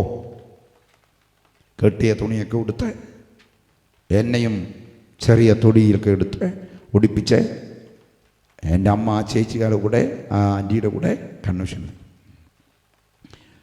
ഏറ്റവും മുൻപിൽ പോയി. എൻ്റെ പിതാവ് അല്പം കഴിഞ്ഞപ്പോൾ ഹൃദയം കഠിനമായി. എൻ്റെ ഭാര്യയും എൻ്റെ കുഞ്ഞും ആ കാലത്ത് പെന്തിക്കോസുകാരുടെ യോഗത്തിന് പോകുന്നു പറഞ്ഞാൽ എൻ്റെ അപ്പൻ്റെ കുപ്പായത്തെ ചേറുവാരി എറിയുന്നതിന് തുല്യമാണ്. അതുകൊണ്ട് ഞാനവരെ പിടിച്ച് തിരിച്ചു കൊണ്ടുവരും എന്ന് പറഞ്ഞ് ദേഷ്യപ്പെട്ട പുറകെ പിടിക്കാൻ വന്ന എൻ്റെ ഫാദർ വടന്നു വന്നപ്പോൾ എൻ്റെ അമ്മ പുറകെ വരുന്നതറിയാതെ ഫ്രണ്ടിൽ പോയിരുന്നുകൊണ്ട് എൻ്റെ ഫാദറിന് പൊടുന്നനവേ യോഗത്തിന് കയറി വന്ന് മുൻപിൽ നിന്ന് വിളിക്കാൻ നാണമായതുകൊണ്ട് അദ്ദേഹം പെട്ടുപോയി. റോട്ടിൽ പുറകിൽ ഒരു പോസ്റ്റിൽ ചാരി നിന്നു. എന്നിട്ട് തീരുമാനമെടുത്തു, ഇന്ന് അവിടെ ഇരിക്കട്ടെ, തീർന്ന ഉടനെ വിളിച്ചുകൊണ്ട് വീട്ടിൽ പോകണം, ഇനി മേലാൽ പെന്തിക്കോസുകാരുടെ കൺവെൻഷനോ യോഗത്തിനോ പോയേക്കരുത് എന്ന് പറയാൻ വേണ്ടി ഗൗരവമായ തീരുമാനത്തിൽ കൺവെൻഷൻ്റെ ഗ്രൗണ്ടിൽ പുറകിൽ റോട്ടിൽ പോസ്റ്റിൽ ചാരി നിന്നു. അന്ന് രാത്രി അവിടെ സുവിശേഷം പറഞ്ഞ ദൈവദാസൻ പ്രസംഗിച്ച വാക്യം ഇതാണ്: സക്കായി, നീ ബന്ധപ്പെട്ട വേഗത്തിൽ താഴെയിറങ്ങുക, നീയും അബ്രഹാമിൻ്റെ സന്തതിയാകയാൽ ഇന്ന് നിന്റെ വീടിന് രക്ഷ വന്നിരിക്കുന്നു. ഈ പ്രസംഗിച്ചിട്ട് ഇന്നത്തെ പോലെ മഴയുണ്ടോ എന്നല്ല അന്ന് ചോദിക്കുന്നത്. ആർക്കെങ്കിലും മഴയുണ്ടോ, ക്യാൻസർ ഉണ്ടോ, ഇപ്പം ദൈവം നിങ്ങളെ സൗഖ്യമാക്കാൻ പോകും, അങ്ങനെ ബോധമില്ലാത്ത കാലമല്ല. അന്ന് ദൈവദാസൻ ചോദിച്ചത് യേശുക്രിസ്തുവിൻ്റെ രക്ഷാപദ്ധതിയും ക്രൂശിനെ ഉയർത്തിയിട്ട് ചോദിച്ചു, ഈ യേശുവിൽ കൂടെയുള്ള പാപമോചനം ആർക്ക് വേണം? ഈ സമാധാനം നൽകുന്ന യേശുവിനെ ആർക്ക് വേണം? ഈ നിത്യജീവൻ നൽകുന്ന യേശുവിനെ ആർക്ക് വേണം? സൗജന്യമായി നിങ്ങളുടെ പാപത്തിന് പരിഹാരം തരുന്ന, നിങ്ങളുടെ പ്രശ്നത്തിന് പരിഹാരം തരുന്ന, നിങ്ങൾക്ക് മരണമില്ലാത്ത വീടും വാസവും തരുന്ന യേശുവിനെ ആർക്ക് വേണം എന്ന് ചോദിച്ചപ്പോൾ എൻ്റെ ഫാദർ പുറകിൽ വന്നതറിയാതെ എൻ്റെ അമ്മ കൈ ഉയർത്തി. എല്ലാമേ കലിച്ചു നിന്ന് ഒന്ന് ശോകം കേട്ട എൻ്റെ പിതാവ് റോട്ടിൽ നിന്ന് കൈ ഉയർത്തി. രണ്ടുപേരും ഫ്രണ്ടിൽ വന്നു, ഒത്തിരി പേര് വന്ന കൂട്ടത്തിൽ. അന്ന് അവർ യേശുവിനെ രക്ഷകനും നാഥനുമായി സ്വീകരിച്ചു. അന്ന് രാത്രി ഞങ്ങളുടെ വീടിൻ്റെ വാതിൽ അടഞ്ഞു. ഞങ്ങളുടെ വലിയപ്പച്ചൻ പുരോഹിതൻ പള്ളിയിലെ അച്ഛൻ പറഞ്ഞു, പെന്തിക്കോസ്തിൽ പോകുകയാണെങ്കിൽ നീ എൻ്റെ മകനല്ല, എനിക്കിങ്ങനൊരു മകനില്ല, ഒരീർക്കിലിക്ക് പോലും നിനക്ക് അവകാശമില്ല എന്ന് പറഞ്ഞ് വീട്ടിൽ നിന്ന് പുറത്താക്കി. വീടടഞ്ഞെങ്കിലും സ്വർഗം തുറന്നു. കരങ്ങളെ ഉയർത്തി ഹല്ലേലൂയ പറഞ്ഞാട്ടെ. സ്വർഗം തുറന്നു. അതിന് മുൻപന്തിയിൽ നിന്ന ഞങ്ങളുടെ ഫാദറിൻ്റെ ജ്യേഷ്ഠൻ അടക്കമുള്ള ആളുകൾ ഞങ്ങളെ ഇറക്കി വിട്ടെടുത്ത് വന്ന് രക്ഷിക്കപ്പെട്ട് സ്നാനപ്പെടുവാനിടയായി തീർന്നു. ഞങ്ങൾ പുറകോട്ട് പോയില്ല. രക്ഷിക്കപ്പെടാനും നിത്യജീവനെ പ്രാപിക്കാനും ഒരേ ഒരു മാർഗമേ ഉള്ളൂ. ക്രൈസ്തവ മതത്തിനൊരിക്കലും രക്ഷ നൽകുവാൻ കഴിയില്ല. ക്രിസ്തു മാർഗത്തിനല്ലാതെ, യേശു ക്രിസ്തുവിന്റെ നാമത്തിനും യേശു ക്രിസ്തുവിന്റെ രക്തത്തിനുമല്ലാതെ, ക്രൂശിലെ രക്തത്തിനുമല്ലാതെ ഒരു മനുഷ്യനും രക്ഷ നൽകുവാൻ, നിത്യജീവൻ നൽകാൻ മറ്റൊരു സംവിധാനം ദൈവം ഒരുക്കിയിട്ടില്ല. ഒരു മലകൾ കയറിയാലും, ഒരു പുണ്യസ്ഥലം സന്ദർശിച്ചാലും, എന്തെല്ലാം പൂജകളും കർമ്മങ്ങളും മെഴുകുതിരിയോ സാമ്പ്രാണിയോ റാസായോ എഴുന്നള്ളത്തോ മനുഷ്യനും മതവും ചേർന്ന് മുന്നോട്ട് വെച്ച എന്തൊക്കെ പരിപാടി നടത്തിയാലും നിന്റെ പൈസ കളയാമെന്നല്ലാതെ ഒരിക്കലും നിനക്ക് നിത്യജീവനെ നൽകുവാൻ, നിനക്ക് രക്ഷ നൽകുവാൻ ലോകത്തിലുള്ള ഒരു മതങ്ങൾക്കും കഴിയില്ല. മാതാവേ, കഴിയില്ല. പിതാവേ, കഴിയില്ല. കൂടപ്പിറപ്പേ, മനുഷ്യന് നിത്യജീവനെ നൽകാൻ രക്ഷാപദ്ധതി ഒരുക്കിയ ദൈവത്തിൻ്റെ ഒരേ ഒരു സംവിധാനമുണ്ടെങ്കിൽ ഇന്നേക്ക് 2025 വർഷങ്ങൾക്കപ്പുറത്തെ ഗോൽഗോഥയിൽ പാലസ്തീന്റെ പച്ച മണ്ണിൽ പാപമില്ലാത്ത ഒരുവൻ അവൻ ഗോൽഗോഥയുടെ മലയിൽ പാപികൾക്കായി പാപത്തിന്റെ ശിക്ഷയും ശാപത്തിന്റെ ഭാരവും ഏറ്റെടുത്ത് അവൻ സ്വന്തം ശരീരത്തിലെ രക്തമൂറ്റി മരിച്ച് സകലം നിവർത്തിയാക്കിയ ഒരേ ഒരു രക്ഷിതാവ്, ഒരേ ഒരു പാപമോചകൻ, ഒരേ ഒരു ദൈവം, അവന്റെ പേരാണ് യേശുക്രിസ്തു.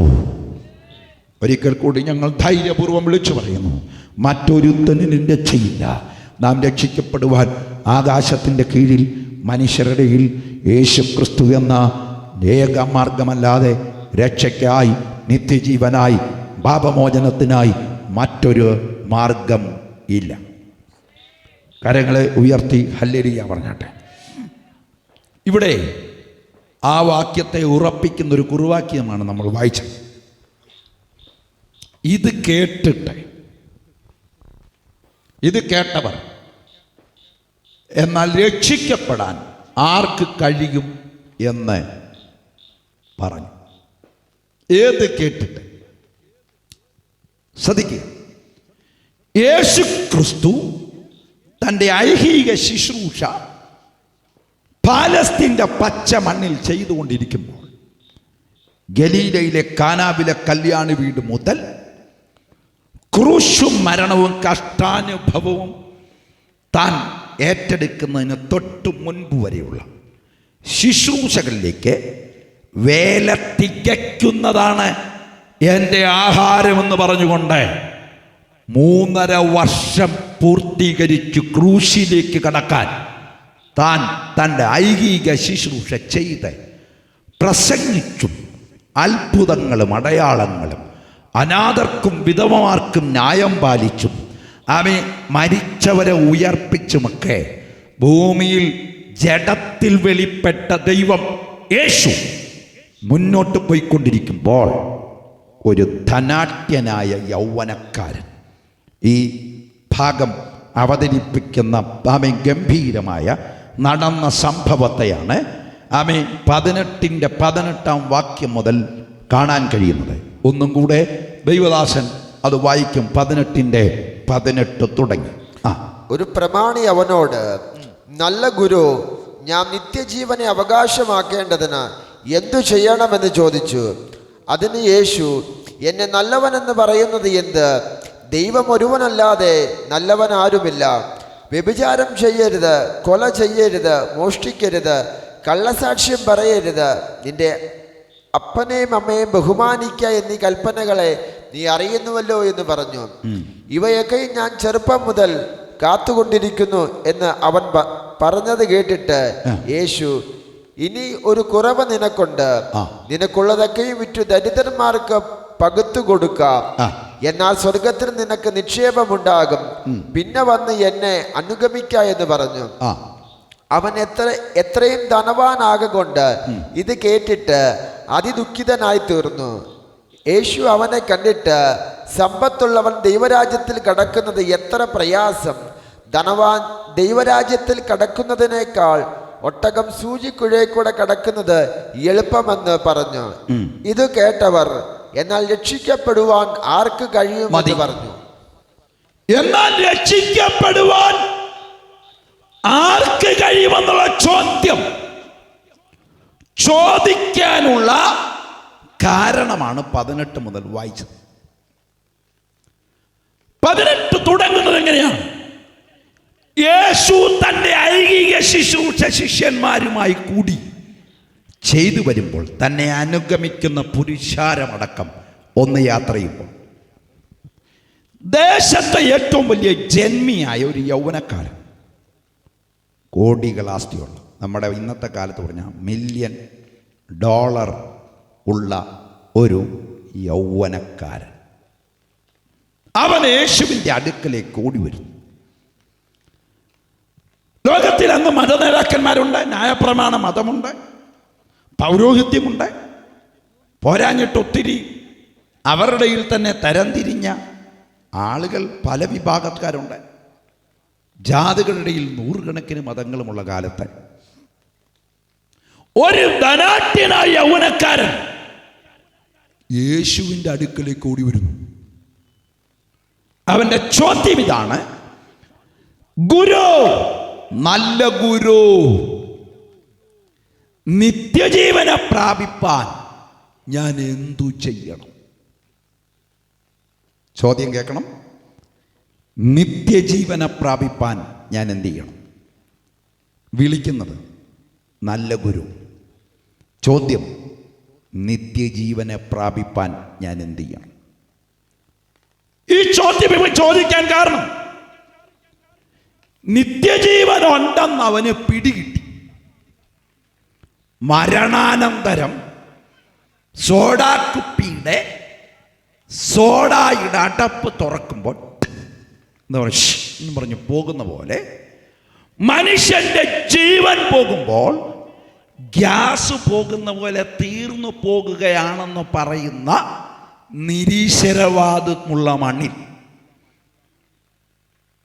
ദൈവമില്ല എന്ന് പറയുന്നവരുടെ മണ്ണിൽ, ധനാട്യനായ ചെറുപ്പക്കാരൻ്റെ അകത്തൊരു ചെറിയ വെളിച്ചം. മരണാനന്തരം ഒരു ജീവിതമുണ്ട്. അത് ഭൂമിയിൽ ജീവിക്കുന്നത് പോലെയല്ല.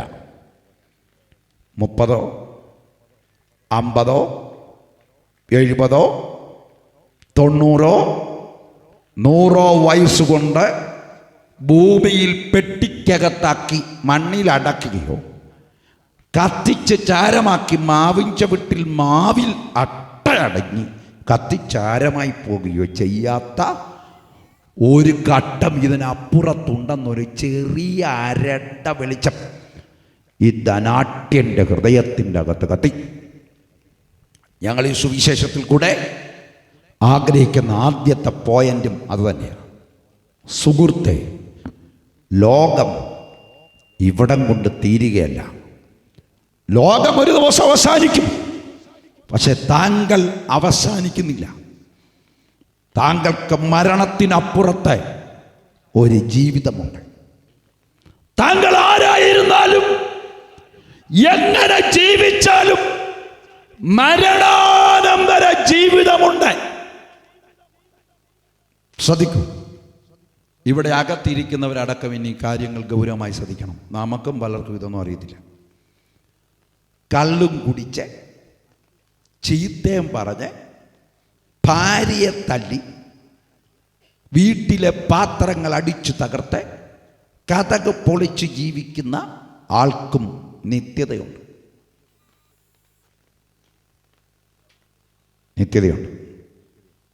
മരണാനന്തര ജീവിതം എല്ലാ മനുഷ്യനുമുണ്ട്. പക്ഷെ നിത്യത വേദപുസ്തകം രണ്ടായി തിരിച്ചിരിക്കുന്നു.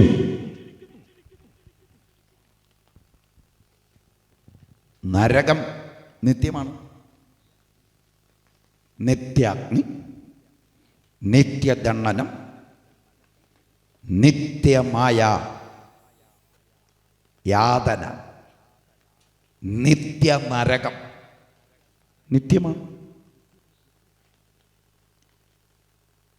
അപ്പുറത്തെ നിത്യജീവൻ, നിത്യവിശ്രമം, നിത്യനിയമത്തിൻ്റെ രക്തം, നിത്യമായ വീണ്ടെടുപ്പ്, നിത്യ രക്ഷാപദ്ധതി, നിത്യമായ വാസം, ഇത് രണ്ടായി നിൽക്കുക.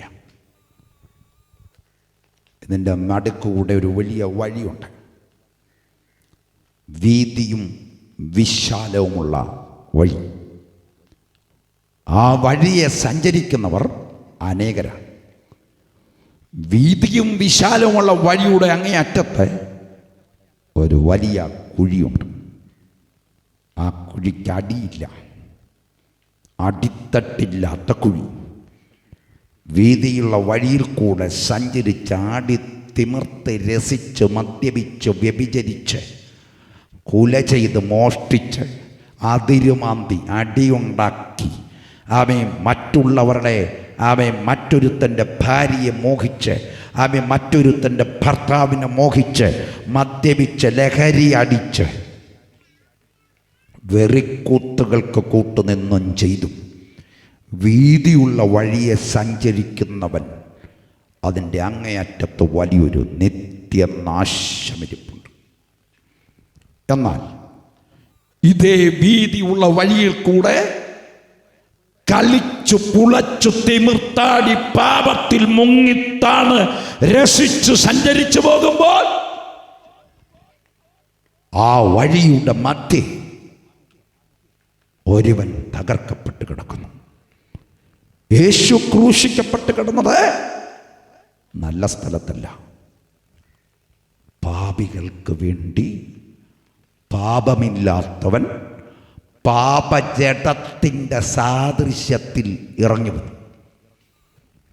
യേശുവിൻ്റെ ശരീരം നമ്മുടെ ശരീരം പോലെയൊക്കെയാണെന്ന് പറയുമ്പോൾ സൂക്ഷിച്ചോണം.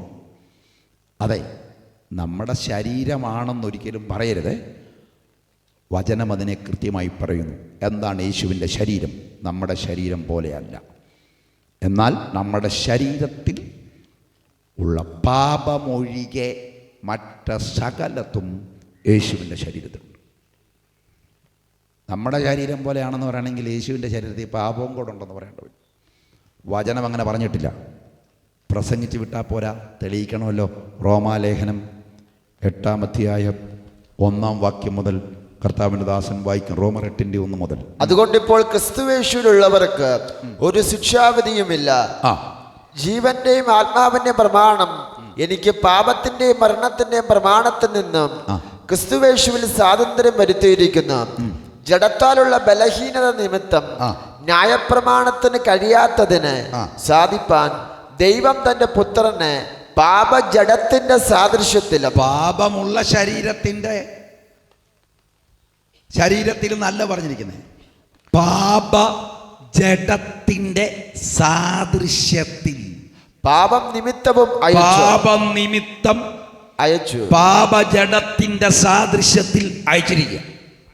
പാപത്തിന് ജഡത്തിൽ ശിക്ഷ വിധിച്ചു. പാപത്തിന് പാപമില്ലാത്ത ജഡത്തിൽ ശിക്ഷ വിധിച്ചു. അപ്പം എൻ്റെ നിങ്ങളുടെ ശരീരമല്ല യേശുവിൻ്റെ ശരീരം, പാപമില്ലാത്ത ശരീരം. പക്ഷേ അവൻ്റെ ശരീരം പാപം ആക്കപ്പെട്ടു. നമ്മുടെ നോട്ടീസിലെ സമയം 1 മിനിറ്റും കൂടെ ഉള്ളൂ. ആമേ, പ്രസംഗം എങ്ങും എത്തിയിട്ടുമില്ല. എന്നാലും പ്രധാനപ്പെട്ട സംഗതി വേഗത്തിൽ പറഞ്ഞ് ചുരുക്കി നിർത്താം. ആമേൻ.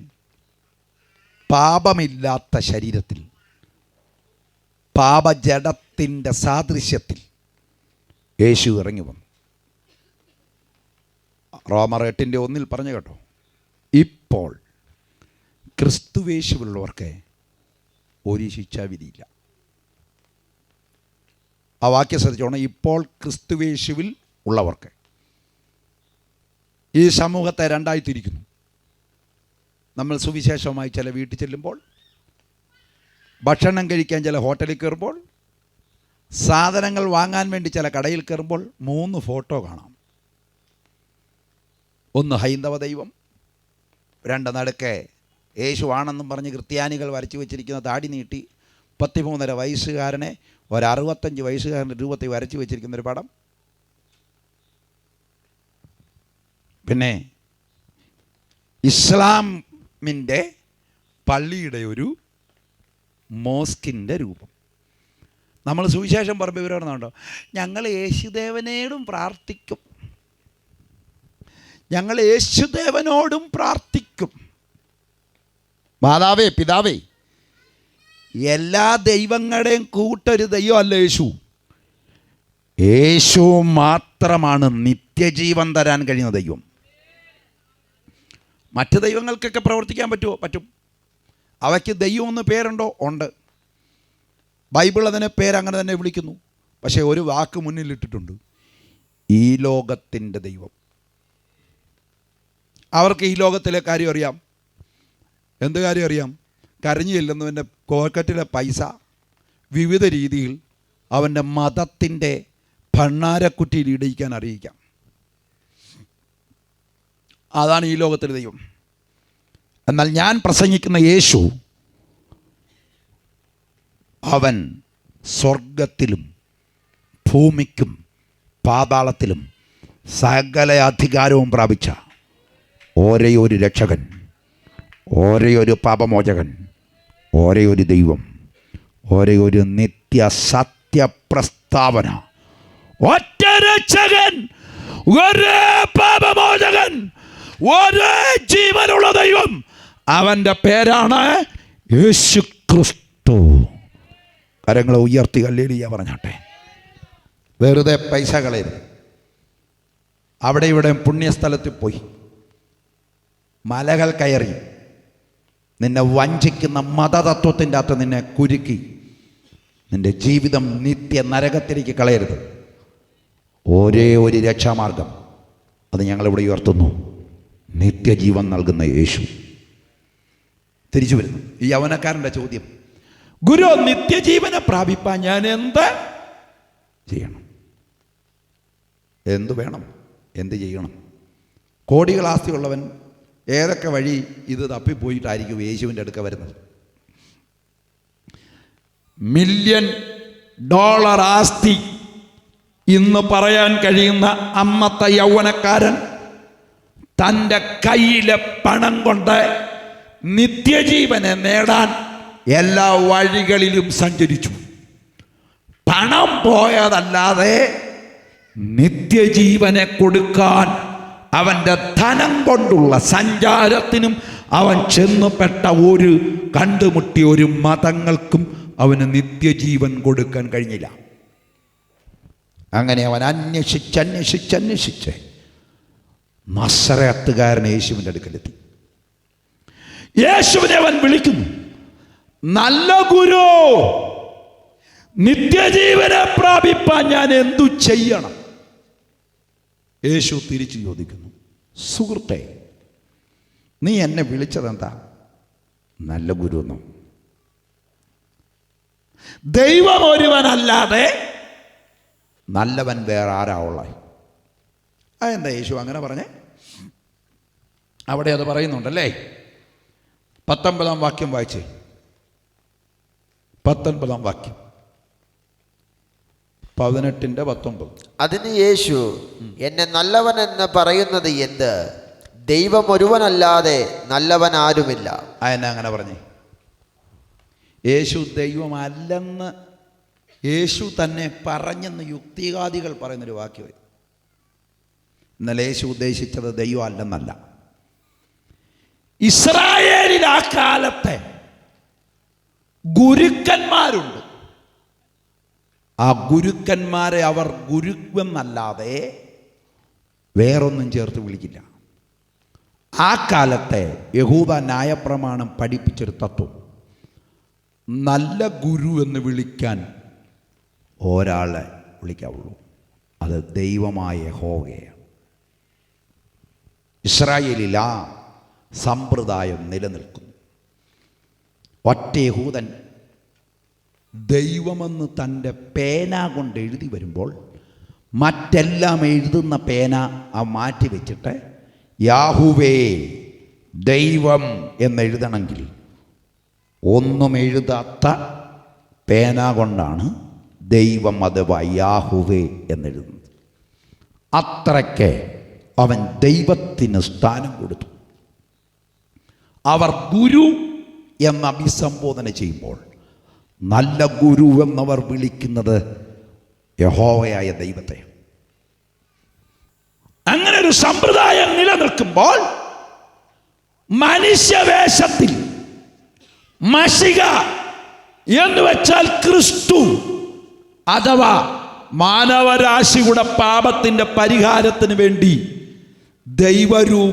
ദൈവസ്വരൂപം മുറുകെ പിടിക്കാതെ വേഷത്തിൽ മനുഷ്യനായി ദാസരൂപമെടുത്ത ഭൂമിയിലേക്ക് ഇറങ്ങി വന്നവൻ, അവനെ ക്രിസ്തു മശിക എന്ന് പോലും അംഗീകരിക്കാൻ യഹൂദന് കഴിയാതിരിക്കുമ്പോൾ യേശുവിൻ്റെ ദൈവത്വത്തിൻ്റെ അംശം തിരിച്ചറിഞ്ഞൊരു ധനാട്യൻ യേശുവിനെ അഭിസംബോധന ചെയ്യുന്നു, ദൈവമെന്ന സ്ഥാനം കൊടുത്തു. നല്ല ഗുരു. യേശു തിരിച്ചു ചോദിച്ചു, നിനക്കെവിടെ നിന്ന് ഈ വെളിവുണ്ടായെന്നാണ് ചോദിച്ചത്. ആ പദം അവിടെ കിടക്കുന്നത്. എല്ലാവരും ഗുരു ഗുരു എന്ന് മനുഷ്യനെ വിളിച്ച് സ്റ്റോപ്പിടണം. ദൈവം മാത്രം നല്ല ഗുരുവെന്ന തത്വം നിൽക്കുന്ന ഈ സ്ഥലത്ത് നിന്ന് എൻ്റെ ദൈവത്വം നീ എങ്ങനെ തിരിച്ചറിഞ്ഞെന്ന് യേശു ചോദിച്ചു. മനുഷ്യ, നാക്കും നീട്ടി പല്ലും തട്ടി പല രൂപത്തിൽ പണിത് വച്ചിരിക്കുന്ന, മരത്തിലും മണ്ണിലും സിമെന്റിലും പണിത് വച്ചിരിക്കുന്ന അല്ല ദൈവം.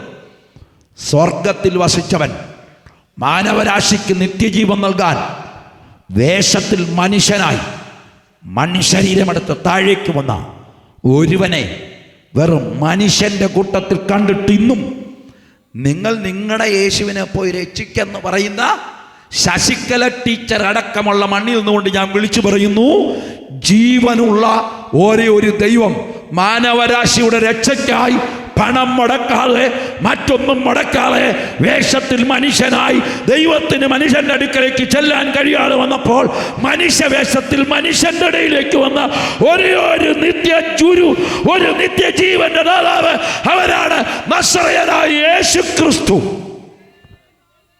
അവൻ ദൈവമാണ്. ഇനി ഇവിടെ ഒത്തിരി ദൈവങ്ങളുണ്ടല്ലോ ഭൂമിയിൽ. ഒറ്റ ഒരുത്തനും ദൈവമായിട്ട് മനുഷ്യനായവൻ ഒരുത്തനില്ല. പക്ഷേ ഭൂമിയിൽ മനുഷ്യനായി ജനിച്ചിട്ട് പിന്നത്തേതിലേതാണ്ട് സിദ്ധി കിട്ടിയെന്ന് പറഞ്ഞ് ദൈവങ്ങളായ ഒത്തിരി അമ്മച്ചിമാരും അപ്പച്ചന്മാരും ഉള്ള നാട്ടിലാണ് നമ്മൾ ജീവിക്കുന്നത്. പക്ഷേ എൻ്റെ കർത്താവ് മരിച്ചിട്ട് 30 വയസ്സിൽ സിദ്ധി കിട്ടിയിട്ട് ദൈവമായതല്ല. അവൻ ദൈവരൂപത്തിലിരിക്കെ അത് മനുഷ്യരെ രക്ഷിക്കാൻ അത് ഉരിഞ്ഞു വെച്ചിട്ട് എൻ്റെയും നിങ്ങളുടെയും പാപജടത്തിൻ്റെ സാദൃശ്യത്തിൽ മനുഷ്യന് ദൈവത്തിൻ്റെ അടുക്കലേക്ക് കയറി ചെല്ലാൻ കഴിയാതെ വന്നപ്പോൾ മനുഷ്യവേഷമെടുത്ത് ഭൂമിയിലേക്ക് വന്ന ദൈവമാണ് ഞാൻ ഉയർത്തുന്ന നസറയനായ യേശു ക്രിസ്തു. ഇന്ന് രാത്രി അവന് നിൻ്റെ പണം വേണ്ട, അവന് നിൻ്റെ സാമ്പ്രാണി വേണ്ട, അവന് നിൻ്റെ മെഴുകുതിരി വേണ്ട, അവന് നിൻ്റെ കുരിശ മലകയറ്റം വേണ്ട, അവന് നിൻ്റെ ഉരുളിയുമത്ത് വേണ്ട, അവന് നിൻ്റെ ഒന്നും വേണ്ട. അവന് വേണ്ടത് നിന്നെയാണ്.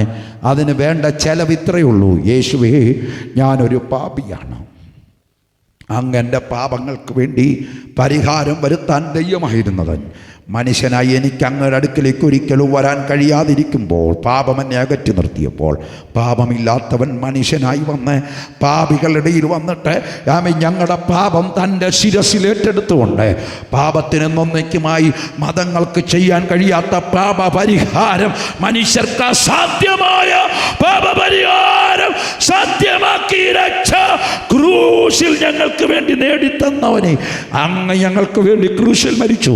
അങ്ങയുടെ രക്തം എൻ്റെ പാപങ്ങളെ കഴുകിക്കളയാൻ മതിയാകുന്നതാണ്. ഞാൻ വിശ്വസിക്കുന്നു.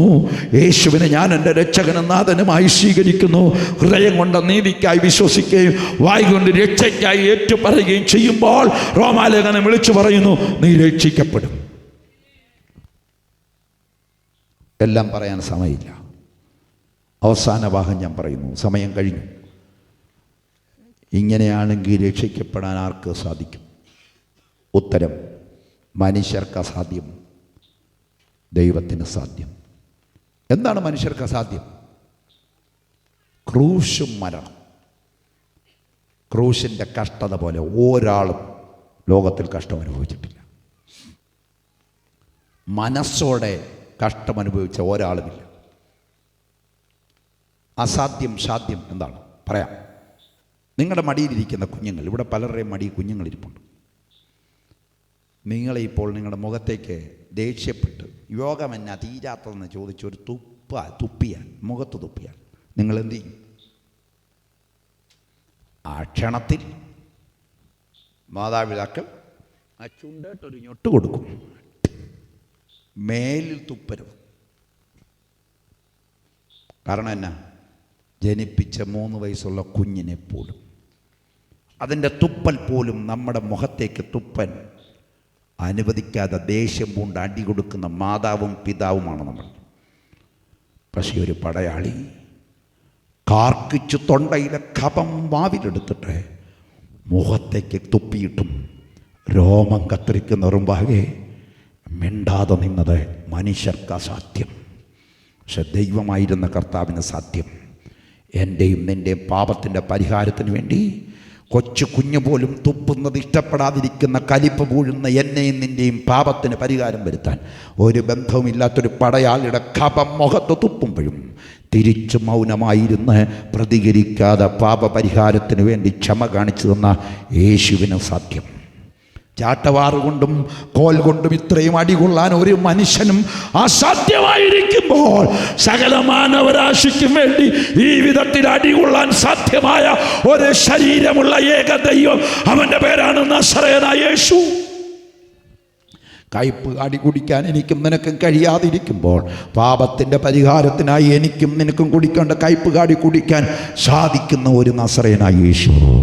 പാരമേറിയ പച്ചപ്പൈൻമര കുരിശ് തല്ലി തകർത്ത മുറിച്ച് പിളർത്തിട്ടിരിക്കുന്ന ശരീരത്തിൻ്റെ പുറത്തെടുത്തുകൊണ്ട് ചുമന്ന് കിലോമീറ്റർ സഞ്ചരിക്കാൻ നടക്കാൻ കഴിയാത്ത മനുഷ്യന് സാധിക്കാത്തത് യെരൂശലേമിന്റെ തെരുവിൽ അവൻ പച്ചത്തടി അവൻ രണ്ടായി വെച്ച കുരിശ് വഹിച്ചുകൊണ്ട് ഗോൽഗൊഥയോളം നടന്നു കയറി ആണിയിൽ തൂങ്ങി തകർക്കപ്പെടാൻ കിടക്കുന്ന അവൻ മനുഷ്യർക്ക് അസാധ്യമായത് സാധ്യമാക്കുന്ന രക്ഷയുടെ വഴി തുറന്ന് നസറേയനായ യേശു. ഇന്ന് രാത്രി നീ അരക്കാതമോടണ്ട, ഒരു പുണ്യസ്ഥലവും സന്ദർശിക്കണ്ട. നിനക്ക് സാധിക്കാത്തത് സാധ്യമാക്കാൻ യേശു ക്രൂശിൽ എല്ലാം നിവർത്തിച്ചിട്ടാവും. വിളിച്ചു പറയാണ്, സകലതും നിവർത്തിയായി. എന്തിനു വേണ്ടി?